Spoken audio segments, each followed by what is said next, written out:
Welcome to Benny Stories, the home of timeless folk tales and powerful life lessons.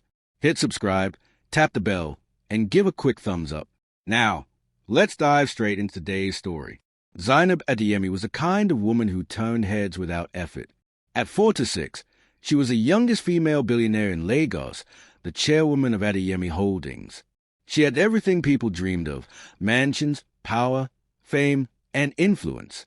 Yet when the boardroom doors closed and the gala lights dimmed, her world was silent. Loneliness clung to her like perfume, expensive but suffocating. Her only constant companion was Tunde, her driver of 6 years. Tall, quiet, and disciplined, he was a man who blended into the background but somehow always appeared when she needed him. He drove her to meetings, shielded her from paparazzi, and managed her unpredictable moods with patience. But something about him never quite added up. Unlike her other staff, Tunde never asked for salary advances, never complained about family struggles, and never mentioned his personal life. For years, Zainab assumed he was simply discreet. But in recent weeks, subtle cracks appeared in his polished silence. A call he quickly cut short when she entered the car. Receipts tucked carelessly in his jacket pocket. A faint weariness in his eyes that even his straight posture couldn't hide. At first, Zainab dismissed her curiosity. But curiosity was a dangerous seed in the mind of a woman with too much money and too little trust. One night, when insomnia held her hostage, she wondered, what if Tunde wasn't who he appeared to be? What if the loyalty she admired was just a mask? It was this thought, the one she couldn't shake, that planted the first seed of suspicion. The next day at an exclusive charity gala, Zainab overheard 2 women gossiping in hushed tones. "Do you know her driver?" one whispered. "I hear he lives like a king somewhere else." "Impossible. Drivers earn little." "That one? I hear stories. Better check." The word stabbed Zainab in the ribs. She smiled politely at her guests, but her mind whirled. That night in her mansion, she replayed the moment, her glass of wine untouched. Was it just gossip, or was there something truly hidden beneath Tunde's calm exterior? She remembered the odd phone calls, the unexplained stops when he claimed there was traffic, his rare days off, always at the same time each month. Patterns he had once ignored now screamed for attention. Her suspicion grew into a quiet paranoia. Every movement of his felt calculated, every word rehearsed. Was he stealing? Was he hiding? Or worse, was he betraying her in ways she couldn't yet name? That night, for the first time, Zainab resolved not to ignore her instincts. She would find out the truth herself. Her opportunity came sooner than expected. After a late-night board meeting, she dismissed her security detail and insisted only Tunde drive her home. But instead of letting him drop her off, she had a second car and personal assistant trail behind secretly. "Stop one street before the gate," she instructed. The assistant, nervous, obeyed. From the tinted glass, Zainab watched as Tunde continued driving. He did not head back to his quarters as expected. Instead, he turned off the main road, disappearing into the chaotic traffic of Lagos mainland. Her heart pounded. Was he visiting another employer? A secret mistress? Or was he running some side business with her resources? They followed at a safe distance through narrow roads until Tunde pulled into a rundown neighborhood. The area was dusty, crowded with tin-roof houses and flickering streetlights. Zainab's polished world of glass towers and red carpets felt galaxies away. She sat frozen. Her billionaire mind could not comprehend why her disciplined, reserved driver would choose to come here night after night. They parked discreetly as Tunde got out of the car and entered a small shack, its wooden door creaking. Zainab held her breath. Minutes passed. Then, from the shadows, she saw movement. 2 children rushed out, giggling, chasing each other with sticks. A smaller child followed, clinging to a toy car with broken wheels. Then came the moment that shattered her assumptions. Tunde stepped out of the shack, and the children screamed with joy. "Papa!" The word pierced Zainab like glass. "Papa?" She watched as he crouched, lifting them into his arms, his face transformed. Gone was the stoic driver.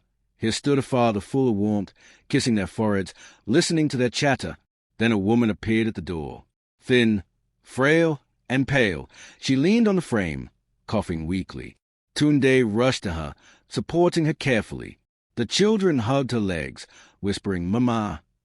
Zainab's chest tightened. The mighty driver she thought was hiding luxury was instead hiding pain, an entire family tucked away in poverty. Zainab could no longer hold her composure. She buried her face in her silk scarf, tears spilling silently. For years she had accused him in her heart, imagining betrayal, theft, and deceit. Yet what she discovered was sacrifice. Her driver lived two lives, one of quiet service to her, and one of struggle, love, and desperation in a crumbling shack. The woman, clearly his wife, looked terminally ill. The children wore patched clothes but carried joy in their laughter. She thought of the millions she spent on jewelry, yachts, and banquets, while her most trusted employees secretly carried the weight of unpaid hospital bills and hungry mouths. In that moment, Zainab felt small.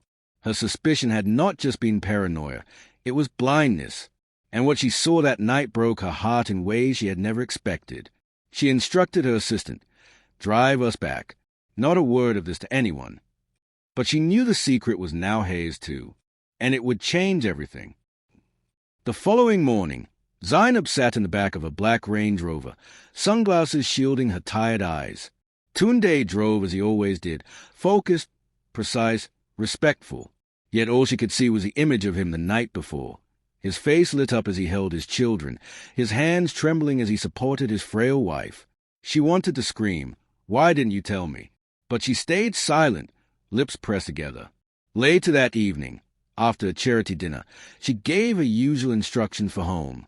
But as soon as they reached her estate gates, she leaned forward. "Tunde, take me to the mainland instead," she ordered. He glanced at her in surprise through the rearview mirror. "Madam, the time is late." "Drive." She cut him off. She watched his knuckles tighten on the steering wheel as he obeyed. He drove carefully, but his breathing quickened. Zainab could tell he knew exactly what she was testing. Yet she said nothing. Instead of heading to the wealthy quarters where her friends resided, Tunde turned down a familiar road, the very one he had taken the night before. Zainab's heart thudded. This time, she would not sit in a second car. This time, she would walk into his world. When the SUV pulled up near the shack, Zainab ordered him to stop. "Tunde," she said softly, "I'll step down here." He hesitated. "Madam, this area is unsafe." "I said stop." The engine died. Silence stretched between them. Finally, she opened the door herself and stepped onto the dusty ground, her designer heels sinking into sand. For the first time, Zainab stood not as a billionaire among peers, but as a stranger in a world of scarcity. The shack door creaked. A child's voice called out, "Papa, you're back." Zainab froze. The three children ran out again, faces glowing. Behind them, the frail woman staggered to the door, leaning heavily on the frame. This time, the wife noticed her. Confusion crossed her tired eyes. Who is this?" she whispered. Tunde swallowed hard, his voice low. "She is my madam." The woman lowered her gaze, embarrassed by the dirt floor, the peeling paint, the torn curtains fluttering. Zainab's throat tightened. She had walked red carpets across the world, but this uneven ground felt heavier than any runway. She managed a polite nod and whispered, "Good evening." Inside, the air smelled of kerosene and sickness. A single lantern cast shadows on cracked walls. Zainab's tears threatened to fall again, but she held them back. She didn't want pity to be mistaken for insult. As they entered the shack, the children circled Zainab with wide eyes. They were barefoot, but their laughter was contagious. The eldest, a boy of about 10, offered her a cracked plastic cup filled with water. "Auntie, you're welcome." Zainab accepted it with trembling hands. No one had spoken to her that way in years, without fear, without calculation, simply kindness. The youngest tugged at her gown, grinning. "Auntie, your dress is shining." Zainab laughed softly, her first genuine laugh in weeks. She sat carefully on a wooden stool, her expensive silk gown brushing against the dusty floor. She didn't care. The children asked her simple questions. Did she have children? What food did she like? Could she come back tomorrow? Each question pierced her deeper.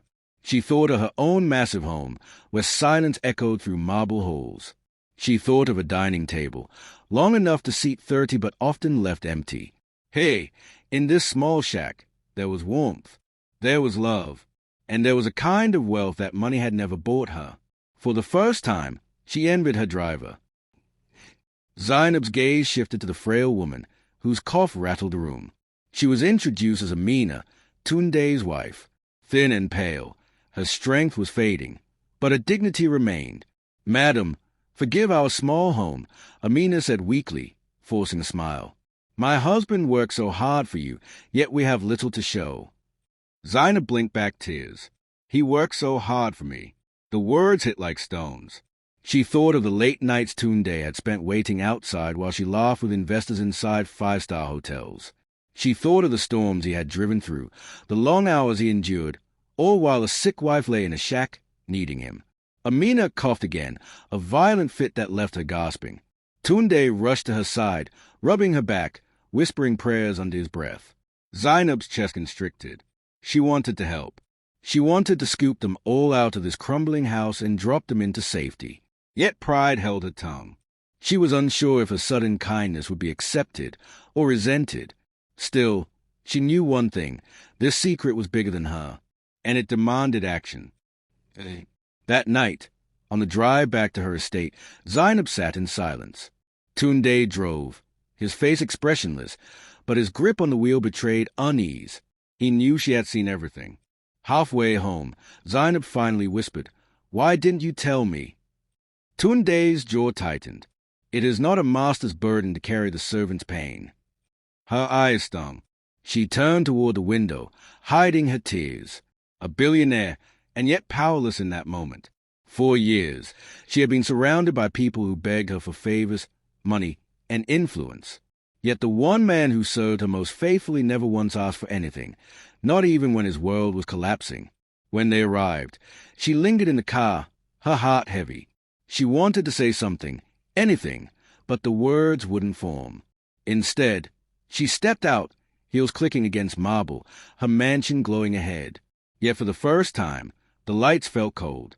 Her wealth felt meaningless. Behind her, the SUV door closed. The sound echoed louder than any applause she had ever received. That night, she wept in her silk sheets, realizing her suspicion had led her to truth, but the truth had left her broken. Sleep refused to visit Zainab. She tossed in her king-size bed, the sheets feeling like chains instead of comfort. Every time she closed her eyes, she saw Amina's thin frame struggling to breathe, the children's wide smiles masking hunger, and Tunde's quiet strength as he carried burdens heavier than his shoulders should bear. Her heart was a battlefield of emotions. Shame for assuming the worst. Anger for being kept in the dark. Guilt for spending millions on luxuries while a driver's family starved. But above all, fear. Fear that she had failed not only as an employer but as a human being. By dawn, she sat on a balcony, staring at the city skyline. Lagos glittered with wealth, but beneath its glow hid countless forgotten lives. For the first time, she asked herself, of what use is my wealth if I cannot save the ones closest to me? She made a vow as the sun rose. One way or another, she would confront Tunde. The truth had to be spoken, not for her sake, but for his. The next morning, Zainab insisted Tunde join her for breakfast in the mansion. He looked uncomfortable, sitting stiffly at the far end of her 20-seater dining table. The golden cutlery sparkled, the aroma of pancakes filled the air, yet tension hung heavier than smoke. "Eat," she ordered softly. "Yes, madam." He picked at the food, his eyes fixed on the plate. Zainab sipped her coffee, her hands trembling. Normally, conversations at a table revolve around business deals, upcoming galas, or political strategies. But today, silence was the main course. She studied him carefully, the lines etched into his face, the tired eyes that never quite rested. She wondered how many nights he had spent awake tending to his wife, only to show up in pressed uniform at dawn, driving her across the city without complaint. Finally, she asked, "How long?" His fork froze midway. "How long? What, madam?" She leaned forward. "How long have you carried this secret?" His shoulders stiffened, but he said nothing. Silence again. Yet in that silence, she heard everything. Later that day, After a tense drive to her office, Zainab asked him to step inside. She dismissed her staff and locked the door. Tunde stood by the wall, hands clasped, avoiding her gaze. "Tunde," she began softly, "I followed you." His head jerked up, shock flashing in his eyes. His lips parted, but no words came. "I saw your home," she continued. "I saw your children, your wife. I saw everything." Tunde's face crumbled. His knees buckled, and he sank onto the chair, covering his face with his hands. The quiet man who had never shown weakness now shook before her, his tears dripping silently. "I did not want you to see that, madam," he whispered. "Why?" she pressed, her own voice breaking. "Why hide it from me?" He raised his head slowly, eyes bloodshot. "Because pity is the last thing a man wants from his master. I serve you with dignity. I did not want my pain to become your entertainment." Her chest tightened.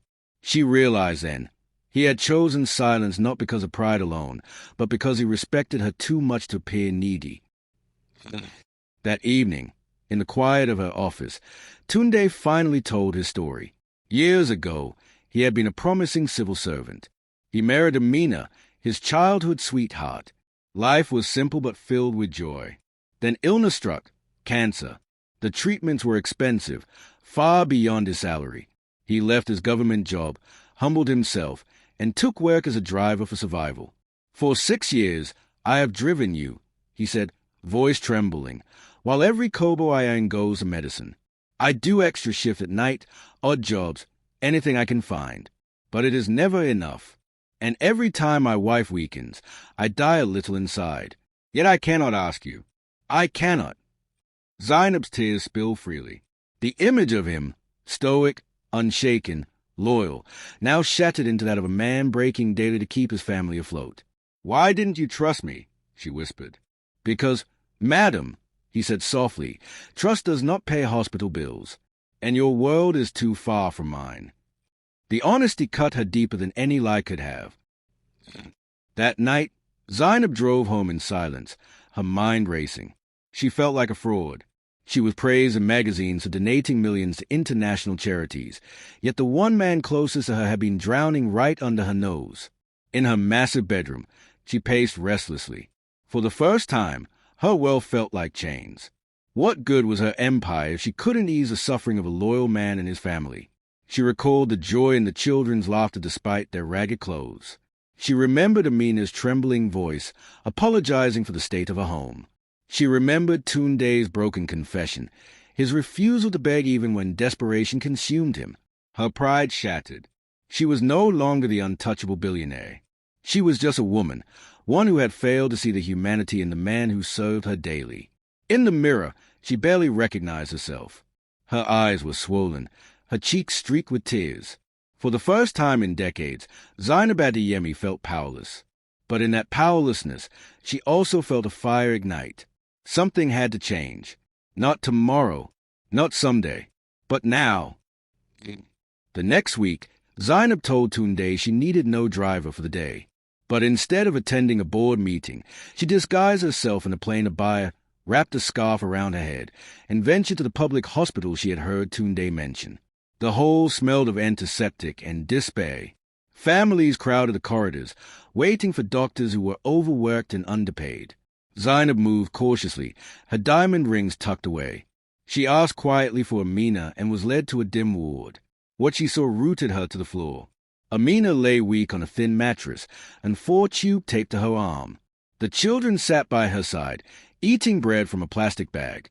Beside the bed was a stack of unpaid bills, each stamped pending. Tears blurred Zainab's vision. She had written checks larger than these bills for single gowns at Paris fashion shows. Yet here, her driver's wife was being denied care because of numbers on paper. She slipped away before they noticed her resolve hardening. She would not leave things this way. That night, Zainab made a phone call to the hospital administrator. She didn't reveal her identity. Instead, she wired enough funds to cover Mina's treatment and more.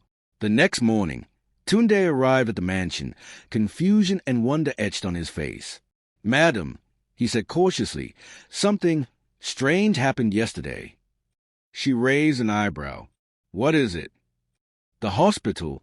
They cleared all the bills. They even moved my wife to a private room. They said an anonymous donor paid everything. His voice cracked. I don't know who, but God has answered me. Zainab sipped her tea, masking the storm inside her. She wanted to confess, to see relief wash over his face when he learned the truth. But she held back. This wasn't about gratitude. It was about dignity. Instead, she smiled faintly. God works in mysterious ways. Tunde, focus on your wife.